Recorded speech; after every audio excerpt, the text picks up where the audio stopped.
Позади всего полгода с первой забитой сваи, а на площадке уже каркас будущего комплекса. Тепличный гигант растет на 11 гектарах. Вырисовываются 3 отдельные конструкции. В последующем всех их подведут под одну крышу. А ровно посередине разместится сердце всего – энергоцентр. Первый объект такой в таком, скажем, климатической зоне, как Коми Республика. Я думаю, это как бы пилотный проект, посмотреть, как будет урожайность и целесообразность его использования. Если объект получится, а он получится, и будет приходить какая-то прибыль, то, я думаю, наверное, будет разрастаться тепличные комплексы. Уникальный проект отличится в первую очередь особой технологией – ультраклима. Это 5-е поколение так называемой полузакрытой теплицы, которые поддерживают идеальный режим в любое время года. А еще экономят затраты на отопление и защищают от попадания вредителей. В проект вложено почти 2 миллиарда рублей из порядка 3,5 от общей стоимости. К своей плановой мощности 10 тысяч тонн овощей комплекс придет в 2020 году.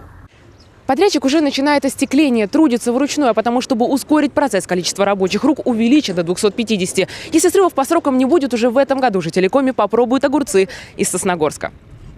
Продолжают строители работу над свайным полем и обустройство фундамента. У вас параллельно все, да, делается? Да. То есть график построен так, что параллельно можно было. Совершенно верно. Мы даже остеклять не можем без того, чтобы была система ливневой канализации.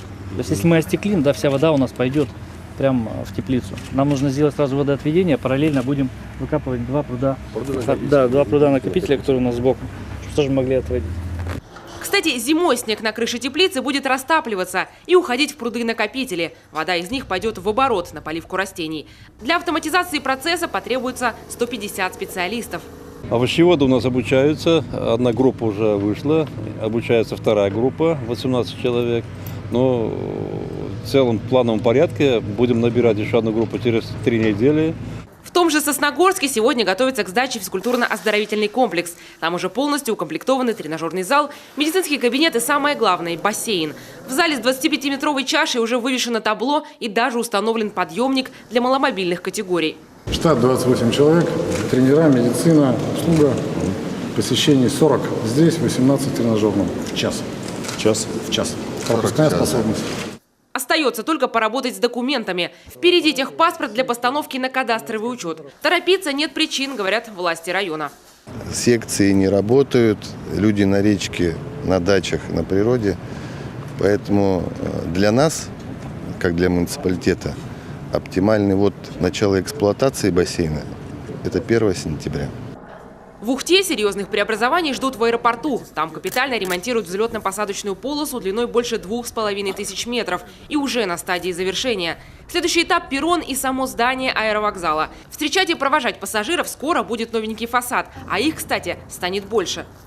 После ремонта здания и реконструкции полосы Ухта сможет принимать большие и малые воздушные судна различных категорий. Здесь, наконец, возрастет конкуренция между авиакомпаниями. А это отразится на стоимости билетов. Как обещают, она станет более гибкой. Теперь здесь будут летать самолеты с низкорасположенными двигателями. Прежде всего, Боинги и суперджеты.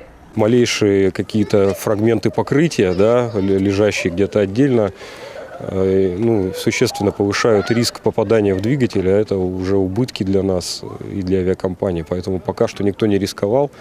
Сейчас, в данный момент, мы, в принципе, как только заканчиваем ремонт, по предварительным данным, с 1 сентября уже просился ЮТР к нам с регулярными вылетами в Москву. Да, они сами нас выходят. Средства на ремонт аэропорта в размере 500 миллиарда рублей в рамках соглашения о сотрудничестве с правительством выделил «Газпром». Реконструкция инфраструктуры региональных аэропортов, к слову, одна из приоритетных задач, обозначенных в майском указе президента.